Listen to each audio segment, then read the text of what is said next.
দাম্পত্য জীবনে যদি সুখী হতে চান, বুকে জমে থাকা সকল ভালোবাসাকে জমিয়ে রাখুন, কোথাও খরচ করবেন না।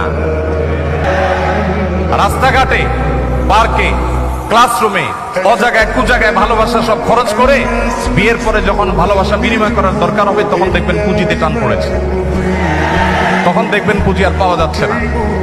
ঠিক ঠিক না বলে হারাম রিলেশনকে না বলতে শিখুন।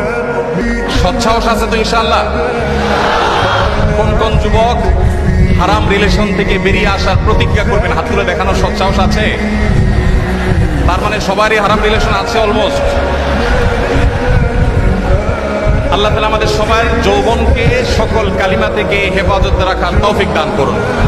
ইসলাম বিবাহ বহির্ভূত সম্পর্ককে হারাম করেছে। ইসলাম কেন বিবাহ বহির্ভূত সম্পর্কে হারাম করেছে সেটা আল্লাহ তাআলা ভালো জানেন। তবে আমরা এটুকু কথা বলতে পারি যে এর চাইতে আধুনিক হওয়ার কোনো সুযোগ আপনার নাই।